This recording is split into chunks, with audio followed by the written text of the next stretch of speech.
사도신경으로 신앙 고백하심으로 새벽기도회 시작하겠습니다. 나는 전능하신 아버지 하나님, 천지의 창조주를 믿습니다. 나는 그의 유일하신 아들 우리 주 예수 그리스도를 믿습니다.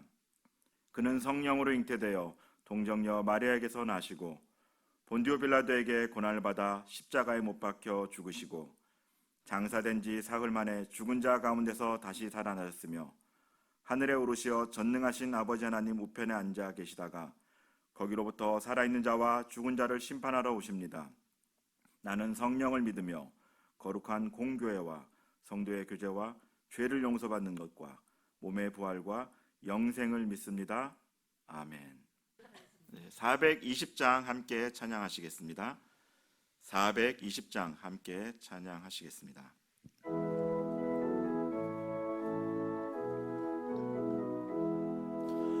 너 성결케 위해 늘 기도하며 너 주 안에 있어 늘 성경 보고 온 형제들 함께 늘 사귀면서 일하기 전마다 너 기도하라.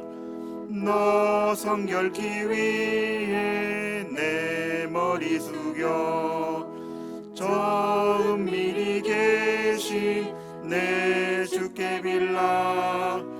주 사귀어 살면 주 닮으리니 널 보는 이마다 주 생각하리. 너 성결케 위해 주 따라가고 일 다급하여도 당황치 말고 참 즐거울 때나 또 슬플 때나 너 주님만 믿고 늘 따라가라. 너 성결케 위해 늘 기도하며 내 소원을 주께 다 맡기어라. 너 성령을 받아 주 섬겨 살면 저 천국에 가서 더 잘 섬기리. 아멘. 오늘 함께 나누실 말씀은 로마서 12장 1절로부터 3절 그리고 14절로부터 21절까지의 말씀입니다. 로마서 12장 1절로부터 3절 14절로부터 21절까지 말씀을 제가 봉독하겠습니다. 그러므로 형제들아, 내가 하나님의 모든 자비하심으로 너희를 권하노니 너희 몸을 하나님이 기뻐하시는 거룩한 산제물로 드리라. 이는 너희가 드릴 영적 예배니라. 너희는 이 세대를 본받지 말고 오직 마음을 새롭게 함으로 변화를 받아 하나님의 선하시고 기뻐하시고 온전하신 뜻이 무엇인지 분별하도록 하라. 내게 주신 은혜로 말미암아 너희 각 사람에게 말하노니 마땅히 생각할 그 이상의 생각을 품지 말고 오직 하나님께서 각 사람에게 나누어 주신 믿음의 분량대로 지혜롭게 생각하라. 너희를 박해하는 자를 축복하라. 축복하고 저주하지 말라. 즐거워하는 자들과 함께 즐거워하고 우는 자들과 함께 울라.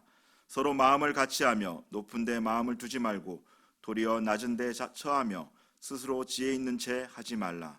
아무에게도 악을 악으로 갚지 말고 모든 사람 앞에서 선한 일을 도모하라. 할 수 있거든 너희로서는 모든 사람과 더불어 화목하라. 내 사랑하는 자들아, 너희가 친히 원수를 갚지 말고 하나님의 진노하심에 맡기라.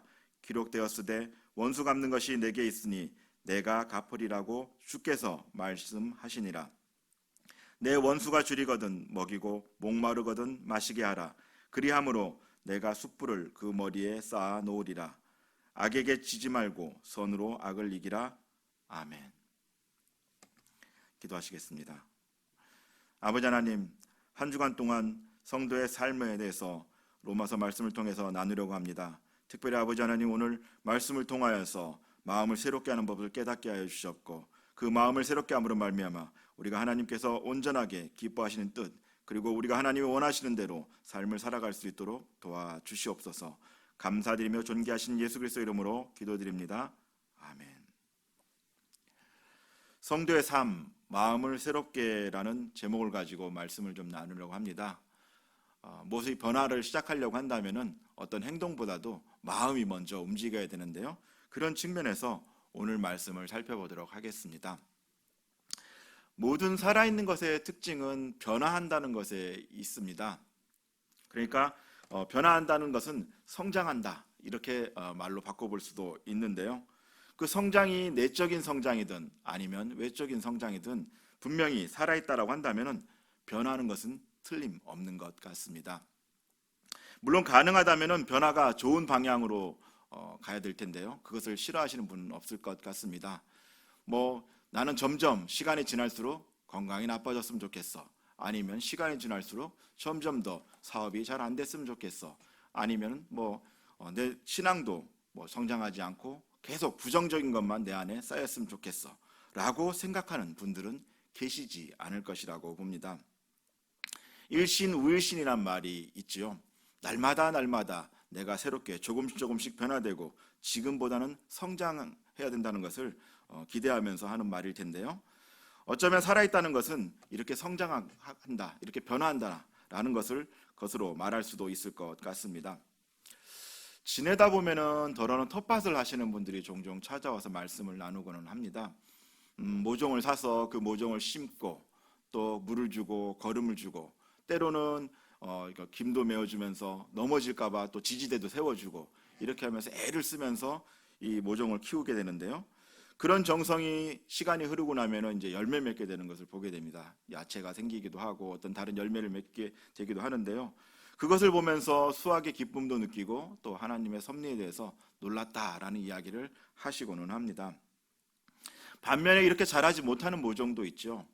같은 모판에 있었는데도 불구하고 똑같이 거름을 주고 물도 주고 이렇게 애를 썼는데도 불구하고 자라지 못하고 결국 벌어지게 되는 그런 모종도 있습니다. 시간이 지나면 열매 맺어야 되는데 그렇지 못하기 때문에 그냥 사라지게 되는데요. 어떤 건 하나는 잘 자라서 우리 식탁에서 사람에게 여러 가지 이름을 주지만 그렇지 않은 경우는 그냥 벌어지는 것을 보면서 우리의 모습을 떠올리게 됩니다. 변화, 특별히 성장을 전제로 한 변화는 그 결과에 따라서 이렇게 쓰임새가 완전히 달라질 수가 있습니다. 오늘 로마서를 쓴 이 바울도 변화라는 말을 한다면 빠질 수가 없는 인물이죠. 다메섹 도상에서 예수 그리스도를 만나고 나서 그의 삶이 완전히 바뀌어 버렸는데요. 그 삶이 그 예수 그리스도를 통해서 체험되어지고 이제는 그 체험되어진 대로 살아가는 그런 바울의 모습을 보게 됩니다. 다메섹 도상에서 살아계신 하나님의 아들 예수 그리스도를 만난 사건, 이 변환점 하나로 말미암아 그의 인생은 완전히 바뀌게 되고 그의 삶의 결과도 전혀 다른 쪽으로 나아가게 되는 것을 볼 수 있는데요. 이렇게 예수님을 만나게 된다면 변화하는 것이 정상입니다. 우리의 과거의 공구번은 세상의 질서였고 육체의 법이었지만 이제 공구번이 달려졌기 때문에 우리도 변화해야 합니다. 이 말은 성장해야 된다는 말과도 같은 뜻을 가지고 있습니다. 시간이 지나도 여전히 모종에 머물러 있어서는 안 되고요. 기독교는 생명의 종교이기 때문에 살아나고 변화되고 성장해야 되는 것은 당연한 것입니다. 그리고 이 변화는 어떤 속도의 관점보다는 방향의 관점에서 살펴봐야 하는데요. 얼마나 빨리 자랐느냐, 얼마나 성장했느냐가 아니라 제대로 자라고 있느냐가 더 중요하다는 말입니다. 그리고 그렇게 성장하기 위해서는 가장 먼저 마음에서부터 변화의 조짐이 일어나야 합니다. 왜냐하면 내면의 변화가 시작되어야 그것이 삶의 변화로까지 이어지기 때문입니다. 2절 말씀입니다. 너희는 이 세대를 본받지 말고 오직 마음을 새롭게 함으로 변화를 받아 하나님의 선하시고 기뻐하시고 온전하신 뜻이 무엇인지 분별하도록 하라. 아멘. 그렇게 하나님께서는 가장 먼저 마음을 새롭게 해야 변화로 이어진다라고 말씀하십니다. 마음의 결단이 중요한 것이죠. 마음의 결단이 없는 상태에서 예전에 살아오던 방식대로 그 구습을 따라가서는 변화도 없고 또 하나님의 뜻을 분별할 수도 없습니다. 그리스도를 경험했다면 우리가 생명이신 예수님을 만났다고 한다면 이제 마음을 새롭게 함으로 변화를 위한 항해를 시작해야 합니다.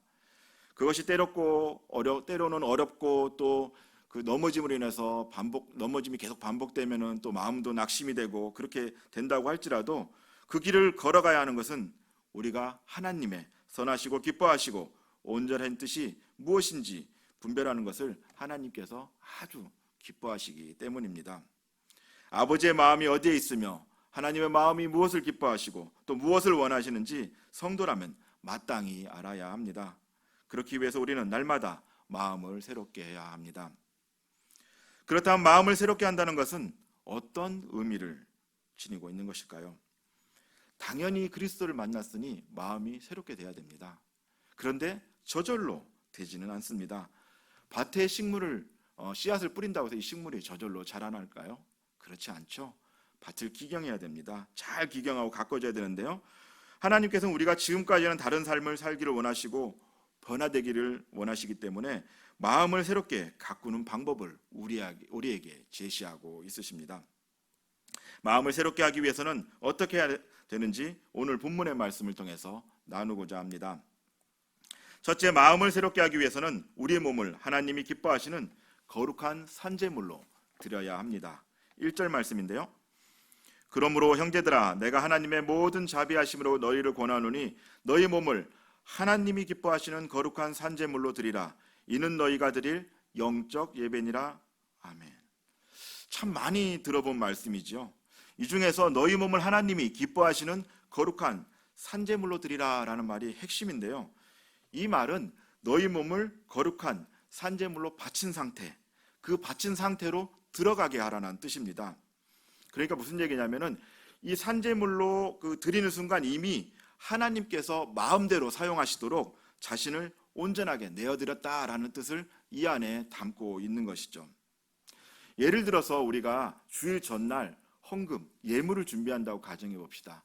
이미 예물을 준비하는 그 순간 이것은 아직 우리가 봉헌함에 집어넣지는 않았지만 그 순간 이미 그 예물은 하나님께 드려진 것이고 바친 상태가 되는 것이죠. 이처럼 내가 산제물이 된다는 것은 나는 이미 하나님께 드려진 것이고 나의 소유권이 바뀌었다라는 것을 의미하는 것입니다. 그러니까 이 산제물 속에는 하나님만의 나의 삶의 주인이시기 때문에 내가 더 이상 세상의 가치를 좇아 사는 것이 아니라 이제는 하나님의 법대로 살겠다는 그 결단이 하나님께 드려지기 그 이전에 이미 나라는 그 재물 안에 들어가 있어야 된다는 거예요. 그냥 내가 드려질 때 그냥 드려지는 것이 아니라 이 안에 내가 하나님 뜻대로 살겠다라는 것을 그 마음을 담아서 함께 드려져야 된다는 것을 의미하고 있는 것입니다.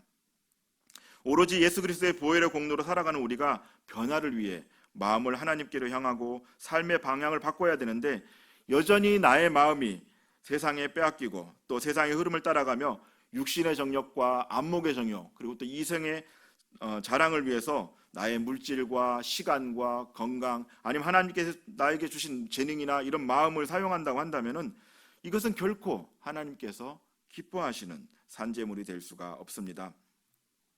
내가 그리스도의 은혜로 살아가는 성도라면 우리 삶을 통해서 마땅히 그리스도가 드러나야 되고요. 우리의 삶의 방향이 그리스도를 향해서 나아가야 합니다. 내가 시간을 쓰는 것도 그렇고 물질을 쓰는 것도 그렇고 나의 건강을 드리는 것도 그렇고요. 내가 이것들을 어느 곳에 쓰느냐에 따라서 그것만 봐도 나의 마음이 어디를 향한지 알 수가 있습니다. 나의 주인이 여전히 세상인지 아니면은 하나님이신지 나의 삶의 방향을 보면 그것을 통해 드러난다고 하나님께서는 말씀하고 있으십니다. 하나님의 은혜를 경험한 성도라면 나의 삶을 주님께로 드리기 위해 다시 한번 결단하기를 원합니다. 하나님께서 자비하심으로 권면할 때 그 말씀 앞에 아멘하고 순종하며 화답하셔야 하고요.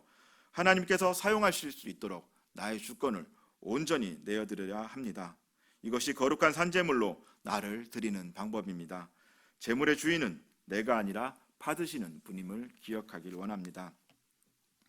둘째, 마음을 새롭게 하기 위해서는 믿음의 분량대로 지혜롭게 생각해야 합니다. 3절 말씀입니다. 내게 주신 은혜로 말미암아 너희 각 사람에게 말하노니 마땅히 생각할 그 이상의 생각을 품지 말고 오직 하나님께서 각 사람에게 나누어 주신 믿음의 분량대로 지혜롭게 생각하라. 아멘. 여기서 마땅히 생각할 그 이상의 생각을 품지 말라는 것은 자신을 너무 좀 높게 평가하지 말라라는 이야기입니다. 그러니까 자신을 과대평가함으로 말미암아 교만해져서 자신의 삶을 무너뜨리지 말라라는 의미가 이 말 속에 담겨져 있는 것이죠. 사람은 조금만 일이 잘 풀리거나 삶이 평온해지면 교만해지기가 쉽습니다. 주신 분이, 그 모든 것을 주신 분이 하나님이신데 그것을 잊고서는 거만해지는 것이죠. 이 일은 결국 자신을 무너뜨리는 결과를 낳게 된다고 경고하고 계신데요, 반드시 주의해야 합니다. 또 여기 지혜롭게라는 뜻의 말은 똑똑한 정신을 가지고 또 혹은 건전한 마음을 가지고라는 이 소프로네이라는 말을 사용했습니다. 이 말은 우리가 일반적으로 알고 있는 그런 지혜롭다라는 뜻과는 조금 다르게 사용되어졌는데요. 그러니까 바울이 말하는 지혜는 우리가 알고 있는 어떤 생각이 깊다라는 그런 뜻만 있는 것이 아닙니다. 그것을 넘어서 그 바탕에 믿음이 기초로 깔려 있다라는 것을 의미하고 있죠. 이것은 바울이 생각할 때 지혜가 자신의 노력만으로 생기는 것이 아니라는 것을 의도적으로 깨닫고 쓴 표현인데요, 지혜의 소유자가 우리가 아니라 하나님이심을 염두에서 이 소프로네인이라는 말을 사용한 것입니다. 결론적으로 지혜는 내게 있는 것이 아니며 우리는 단지 하나님의 지혜를 얻어서 그것을 사용하는 존재임을 고백하고 있는 표현입니다. 솔로몬이 지혜의 왕이었죠. 그런데 이 솔로몬이 구한 것이 뭡니까? 우리가 통상적으로 지혜라고 알고 있는데 사실은 솔로몬은 듣는 마음을 구했습니다. 솔로몬은 지혜를 가지고 계신 분은 오직 하나님 한 분이심을 알았고, 나는 그저 그 하나님의 말씀을 들을 수 있는 그런 마음만 있으면 된다는 생각으로 이 믿음의 기도를 했던 것인데요, 열왕기상 3장 9절 10절 말씀입니다. 누가 주의 이 많은 백성을 재판할 수 있사오리이까? 듣는 마음을 종에게 주사 주의 백성을 재판하여 선악을 분별하게 하옵소서. 솔로몬이 이것을 구하매 그 말씀이 주의 마음에 든지라. 아멘. 여기서 듣다라는 말은 샤마흐라는 말에서 왔는데요, 여기에 순종하다는 뜻이 들어 있습니다. 여기에서 잘 드러나듯이 지혜라는 것은 하나님 말씀을 듣고 그분의 뜻에 순종하려는 그런 믿음이 전제되어야 함을 말하고 있는 것이죠. 그런 겸손함과 믿음이 있었기에 솔로몬은 하나님의 마음에 들었던 것입니다. 우리도 마음을 새롭게 하기 위해서 믿음의 분량대로 그렇게 지혜롭게 생각해야 되는데요, 이것은 하나님께서 지혜를 주셨을 때 그것에 대해서 순종함으로 따르는 마음, 즉 하나님께서 일하심을 믿음으로 내 생각이 아닌 하나님의 뜻을 겸손하게 받아들일 때 가능해집니다. 계속해서 내 생각을 고집하고 또 여전히 교만함으로 내 생각이 더 높아진다고 한다면은 마음을 새롭게 하는 것은 그만큼 더 어려워지게 됩니다. 내 생각이 아니라 주님의 지혜가 필요한 세상입니다. 어려운 때일수록 또 혼란스러운 때일수록 주님의 지혜가 더욱 필요한데요, 믿음의 분량대로 주님의 지혜를 경청하고 그 말씀대로 순종하며 살아가길 원합니다. 셋째, 마음을 새롭게 하기 위해서는 선으로 악을 이기며 살아야 합니다. 21절 말씀입니다.